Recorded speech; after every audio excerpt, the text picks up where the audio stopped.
Hello friends, welcome to the Sapna's Homeschooling YouTube channel, and today we are going to solve English workshop of this poem, and the poem is We Shall Overcome. So नमस्कार विद्यार्थी मित्र मैत्रिणींनो, स्वागत आहे तुमचं Sapna's homeschooling या YouTube channel मध्ये. आणि आज आपण इंग्लिश वर्कशॉप सोडणार आहोत आणि तोही We Shall Overcome या पोएमचा. So let's start to solve this workshop. पण हा वर्कशॉप सोडवण्यापूर्वी जर तुम्ही सपनाज होमस्कूलिंग या यूट्यूब चॅनलला नवीन असाल तर लगेच हा चॅनल सबस्क्राईब करा, बेल आयकॉन दाबा, कारण सपनाज होमस्कूलिंग हा यूट्यूब चॅनल पूर्णपणे फ्री आहे, त्यामुळे बिंदास होऊन तुम्ही सबस्क्राईब करू शकता.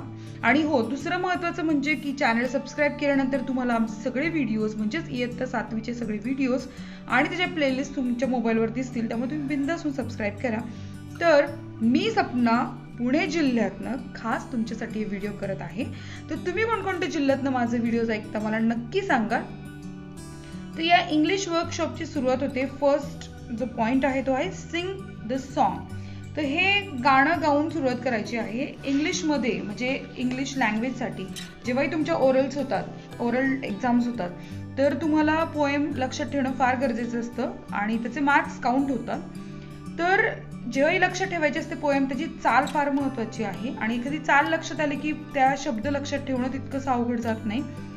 या कवितेचा मी एक ऑलरेडी व्हिडिओ केलेला आहे, फक्त कविता एक्सप्लेन करणारा व्हिडिओ आहे. जर तुम्हाला तो भेटला नसेल त्याची लिंक मी डिस्क्रिप्शन बॉक्समध्ये देते, किंवा तुम्ही डायरेक्टली माझ्या यूट्यूब चॅनलच्या होम पेजला जाऊन पण चेक करू शकता. तर सुरू करूयात वी शॅल ओव्हरकम. पण या कवितेबद्दल थोडं सांगेल की ही कविता जी आहे ना ती एक चळवळीची कविता, म्हणजे चळवळीचं गाणं आहे की ज्याच्यामध्ये आपण ह्या सगळ्या परिस्थितीतून बाहेर येऊ त्याबद्दल अशी एक प्रेरणा देणारी कविता आहे. We shall overcome, we shall overcome, we shall overcome someday. Oh, deep in my heart, I do believe we shall overcome someday. We shall walk hand in hand, we shall walk hand in hand, we shall walk hand in hand someday. Oh, deep in my heart, I do believe we shall overcome someday.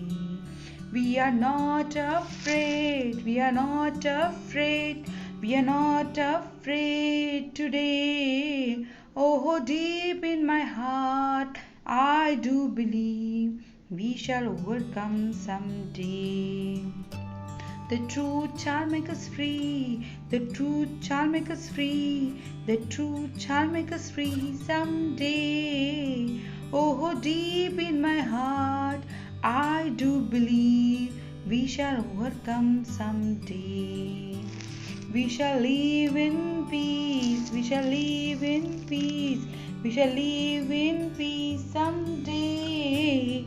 Oh, deep in my heart, I do believe we shall overcome someday. We shall overcome someday. We shall overcome someday. तर अशी ही कविता आहे. याचा थोडक्यात अर्थ तुम्ही जाणून घ्या की we shall overcome, we shall ओव्हरकमचा अर्थ आहे की आम्ही या सगळ्या परिस्थितीतनं बाहेर पडू, कारण किती कठीण परिस्थिती असेल तर आम्ही यातनं बाहेर पडू. आणि deep in my heart I do believe की वी शॅल ओव्हरकम, माझ्या मनात पक्क आहे की आपण या सगळ्यातनं नक्की बाहेर पडू. We shall walk hand in hand, म्हणजे आपण आत्ता हातात हात घालून चालू शकत नाहीये, कारण आपण सगळे इक्वल नाही, आपण समान नाही. आपण एका हातात हात कधी घालतो? जेव्हा आपण समान असतो तेव्हा हातात हात घालतो. आपण सगळे हातात हात घालू, आपण सगळे एकत्र चालू, आपण सगळे समान होऊ एके दिवशी, हे माझ्या हृदयाला पक्क माहिती आहे. वी आर नॉट अफ्रेड, म्हणजे आम्ही कशालाच घाबरत नाहीये. कितीही कठीण परिस्थिती असो, कितीही तुम्ही प्रेशर द्या, कितीही त्रास द्या, कितीही छाडा, आम्ही घाबरत नाही. आणि आमच्या मनाला पक्क माहिती आहे की आम्ही सगळ्यातनं बाहेर पडू. आणि एक सत्य जगातलं, माणूस की हाच धर्म आहे, माणूस हाच महत्वाचा आहे, आणि एक सत्य जे आम्हाला सगळ्यांना ह्या सगळ्यातनं फ्री करेल, मोकळं करेल, मुक्त करेल. आता आम्ही जरी गुलामात असू, आम्ही जरी गुलामगिरीत असू, आम्ही माणूस म्हणून जन्माला आलो, आम्ही माणूस म्हणून राहू. आम्ही हे सत्य सगळ्या जगाला कळेल, आम्ही ह्यातनं मुक्त होऊ, हे आमच्या हृदयाला माहिती आहे आणि आम्ही सगळ्यातनं बाहेर पडू. आणि सगळ्यात महत्त्वाचं म्हणजे आम्ही शांततेत जगू. We shall live in peace. ही कविता जेव्हा झाली होती ना, तेव्हा या कवितेच्या काळामध्येच जेव्हा जगामधलं दुसरं महायुद्ध किंवा पहिलं महायुद्ध पेटून गेलं होतं, की हे सगळा काळ असा होता की या सगळ्या काळामध्ये अस्वस्थता होती पहिली. ती अस्वस्थतेचा जो काळ होता ना, तो काळ कसा होता की सगळा काळ मागे जाऊन आता फक्त आम्ही शांततेत राहू आणि आम्ही सगळे एके दिवशी राहणार आहोत शांततेत. सो हे माझ्या मनाला पक्क माहिती आहे की आम्ही सगळे शांततेत राहणार आहोत असं, आणि ही सगळी परिस्थिती बदलणार आहे असं एकूण या कवितेचा अर्थ आहे. ही सगळी लोक एक हातात हात घालून वेगळ्या रंगाची, वेगळ्या वर्णाची, वेगळ्या जातीची, वेगळ्या धर्माची सगळी लोक एक असणार आहे. तर ह्या कवितेचं वैशिष्ट्य असं आहे, हे चळवळीचं गाणं आहे. कधी गायलं गेलं ते तुम्हाला सांगते. We shall overcome was used as a protest song. Protest song म्हणजे एखाद्या गोष्टीला विरोध दर्शवतो ना, त्यावेळेस जे गाणं गायलं जातं. तर ही चळवळ काय झाली होती, क्रांती काय घडली होती, तर सिव्हिल राईट मुवमेंट झाली होती आणि ती USA मध्ये झाली. USA म्हणजे अमेरिकेत झाली होती. तर याला एक पार्श्वभूमी आहे की अमेरिकेमध्ये जेव्हा चळवळ झाली होती ना, तेव्हा काळा, गोरा, वर्ण, जातीभेद इतका मोठ्या प्रमाणात होता. अमेरिकेत मोठ्या प्रमाणात गुलामगिरी होती. आफ्रिकेतनं आलेल्या लोकांना कुठल्याही प्रकारे समानतेची वागणूक दिली जात नव्हती आणि त्या समानतेच्या वागणुकीसाठी मोठ्या प्रमाणात उठाव झाला होता आणि त्या सगळ्या ह्याच्यामध्ये ते गाणं गायलेलं आहे. द सॉन्ग एक्सप्रेस, हे गाणं काय एक्सप्रेस करतं, युनिटी, एकात्मता, डिटर्मिनेशन, खंबीर निर्धार, टू फाईट कशा विरोधात, इनजस्टिस, अन्याय, and hope, Asha. This song has many versions आणि या गाण्याचे इतके रूपांतरित झालेले आहे. The well non Hindi inspirational song. आता आपल्याकडे पण भारतामध्ये इन्स्पिरेशनल सॉन्ग आहे, जेव्हा आपण गायचो आपल्या चळवळीच्या क्रांतीच्या काळात. हम होंगे कामयाब, हम होंगे कामयाब, हम होंगे कामयाब एक दिन.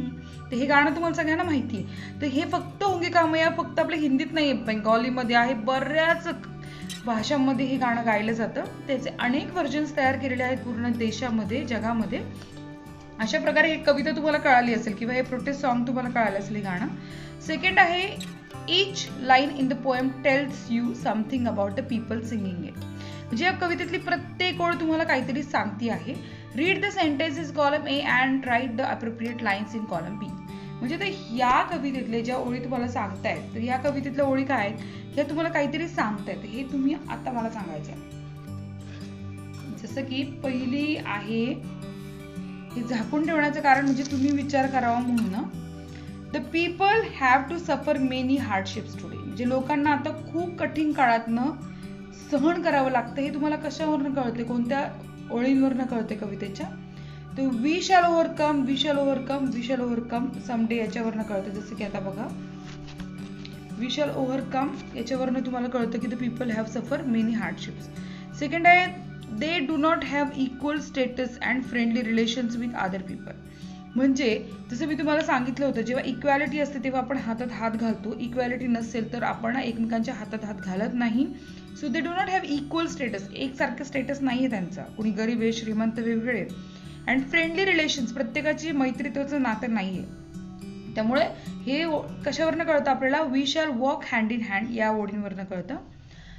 Other powerful people are trying to frighten the people singing the poem. म्हणजे हे जे गाणं गात आहेत यांना घाबरवणारे अनेक लोक आहेत, पॉवरफुल लोक. हे आपल्याला कशावर कळतं, वी आर नॉट अफ्रेड. आपण कधी म्हणतो आम्ही नाही घाबरत, जेव्हा तुम्हाला कुणीतरी घाबरवतं तेव्हा. नंतर the people singing the song are not free today. हे कशावरनं कळतं आपल्याला, की जे आत्ता गाणं गात आहेत ते स्वतंत्र नाही. The truth shall make us free. म्हणजे हे जे सत्य आहे ते आम्हाला फ्री करेल, मोकळं करेल. The people singing the song have known peace today. हे कशावरनं कळतं, we shall live in peace या ओळीवरनं कळतं. अशा प्रकारे आपल्याला या अर्थाचे ओळी दिल्यात आणि त्या अर्थाचं कोणते वाक्य ओळीमध्ये आहे ते आपण आता इथे लिहिलंय. सो थर्ड क्वेश्चन आहे, find out more about the civil rights movement in the USA. Use the internet, gather the information. तर आता मी याची सगळी डिटेल इन्फॉर्मेशन तुम्हाला देतीये, तुम्ही ती लक्ष देऊन ऐका, बघा चित्र. ही जी सिव्हिल राईट मुवमेंट होती ना, याला खूप मोठ्या प्रमाणामध्ये लोक आली होती आणि अशा प्रकारे फक्त काळी गोरी असं नाहीये, तर सगळ्या लोकांनी साथ दिली होती. हा अब्राहम लिंकनचा पुतळा आहे, जे अमेरिकेचे राष्ट्राध्यक्ष होते आणि ही सगळी लोक रस्त्यावर आली, तिकडे सगळ्यांना इक्वॅलिटी पाहिजे. Civil right movement in the United States was decades long struggle by African Americans and their like-minded allies to end institutionalized social discrimination, disenfranchisement and racial segregation in the United States. The movement has its origin in the Reconstruction era during the late 19th century, although the movement achieved its largest legislative gains in the mid 1960s. After years of direct actions and grassroots protests, the social movement's major non-violent resistance and civil disobedience campaigns eventually secured new protection in federal law for the human rights of all Americans.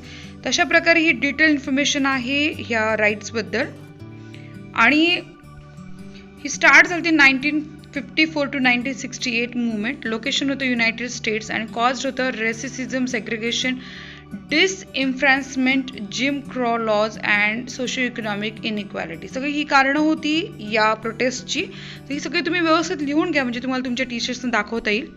So आपल्याला अशी छान माहिती मिळालेली आहे की civil movement जी झाली होती, right झाले होते, त्याच्यामध्ये काय प्रकारे लोकांनी योगदान दिलं होतं. Question 4. Find other inspiring songs associated with people movements. You may list famous inspirational songs from your mother tongue or Hindi. तुमच्या मातृभाषेतनं किंवा हिंदीमधनं तुम्ही वेगळी गाणी इथे लिस्ट करा. मी तुम्हाला 2-3च गाणी सांगणार आहे, तर तुम्ही त्या प्रकारची अनेक गाणी लिस्ट आउट करू शकता. जसं की मराठीमध्ये आहे, मन शुद्ध तुझं गोष्ट हाय पृथ्वी मोलाची, तू चाल पुढं तुला रगड्या भीती कशाची, परवा भी कुणाची. ती गाणं खूप छान आहे. आणि दुसरं आहे, रुक जाना नहीं तू कहीं हार के. आणि तिसरं आहे, वंदे मातरम. ते तुम्हाला माहितीच आहे सगळ्यांना. सो अशा प्रकारे 3 गाणी ते मी ते लिहिलेली आहे. जर तुम्हाला अजून माहिती असतील तर तुम्ही अजून भरपूर लिहू शकता. सो ते तुम्ही काम करा. ओके, आपण नेक्स्ट क्वेश्चन कडे वळूयात. सो नेक्स्ट क्वेश्चन आहे, note that many times do is use to show emphasis. एम्फसिसचा अर्थ काय की जोर देणं. बऱ्याचदा आपण डू इट नाव असं कोणी म्हटलं की कळतं की आता करायलाच लागणार आहे, तसं डू एम्फसिस दाखवतं. जसं की I do believe, I do believe म्हणजे मी विश्वास ठेवतो. So write 3 more sentences using do for emphasis. Do it your work म्हणजे आत्ता काम कर. आय डू एक्सरसाइज डेली, मी रोज व्यायाम करतो. I do this painting for you, मी हे चित्र तुझ्यासाठी काढलंय. हे सगळं डू जे आहे ना ते एम्फसिस दाखवतं की मी हे करतोच आहे, मी हे केलंच आहे. And last question, that the word we shall show firm resolve to do something. Read the pledge given in your textbook. चला मग आपण आता काय करायचंय, वी शॅल म्हणजे कन्फर्मेशन असतं किंवा रिझॉल्व असतो की आम्ही केलेलं आहे, ठरवलेलं आहे. तर अशा अर्थानं वी शॅल असतं. तर आपण आपली जी प्लेज आहे म्हणजेच प्रतिज्ञा आहे ती वाचूयात. सगळ्यांनी माझ्याबरोबर म्हणायची आहे प्रतिज्ञा. We the people of India, having solemnly resolved to constitute India into a sovereign, socialist, secular, democratic republic and to secure to all its citizens justice, social, economic and political liberty of thoughts, expression, belief, faith and worship, equality of status and of opportunity and to promote among them all fraternity, assuring the dignity of the individual and the unity and integrity of the nation. In our Constituent Assembly this 26th day of November 1949 do hereby adopt, enact and give to ourselves this Constitution. So आपण म्हटलेली प्रतिज्ञा आणि तुम्ही लोकांनी माझ्यासोबत छान म्हटली त्याबद्दल thank you. आता काय बघा, using your own ideas write a few sentences beginning with I shall, we shall. म्हणजे तुम्ही तुमच्या आयडियाज वापरून आय शॅल आणि वी शॅल ने स्टार्ट होणारे सेंटेन्सेस लिहायचे. तर माझ्या मित्रमैत्रिणींनो, मी हे तुम्हाला देते ते फक्त तुम्हाला आयडिया मिळावी म्हणून. अशा प्रकारचे तुम्ही पण स्वतः वाक्य तयार करू शकता. So I shall come, I shall follow the rule. I shall come म्हणजे मी येणार आहे. I shall follow the rule, मी नक्की नियमांचं पालन करेन. I shall attend the class, मी नक्की क्लासला येईल. वी शॅल मूव्ह टुमॉरो, आम्ही उद्या नक्की निघू. We shall buy a car, आम्ही गाडी घेणार आहे. We shall win the match, आम्ही नक्की मॅच जिंकणार आहे. So we shall, I shall हे तुमचं फर्म डिसिजन दाखवतं आणि त्या प्रकारे तुम्ही ही वाक्य लिहायची आहेत. सो कन्स्ट्रक्ट करताना सब्जेक्ट इथे प्रोनाउन वापरलेले आहेत आपण. आय वी हे प्रोनाउन आहेत म्हणजे सर्वनाम आहे. नंतर आपण शाल वापरले आणि नंतर पुढचं तुमचं वाक्य तुम्ही वापरायचं. बस सोपं आहे खूप करायला. तर अशा प्रकारे खूप सोपा आणि छान सुटसुटीत असं इंग्लिश वर्कशॉप आपण सोडवला आहे. आय होप की तुम्हाला हा इंग्लिश वर्कशॉप जो मी तुम्हाला सोडून दिला तो तुम्हाला आवडला असेल. तर अभ्यास करा, छान समजून घ्या आणि मस्त अभ्यास करा. आपण पुढचा जो व्हिडिओ करणार आहोत तो आहे 2 फेबल्स. 1 नंबर आहे हा धडा, मला तर फार आवडलाय. तर भेटूयात आपण नेक्स्ट व्हिडिओमध्ये. तोपर्यंत छान अभ्यास करा आणि जर सपनाज होमस्कूलिंग चॅनलला सबस्क्राईब नसेल करत तर पटकन करा, बेल आयकॉन दाबा म्हणजे माझे व्हिडिओ तुम्हाला पटकन भेटतील, ही माझी इच्छा आहे. सो भेटूयात आपण नेक्स्ट व्हिडिओमध्ये. Bye bye.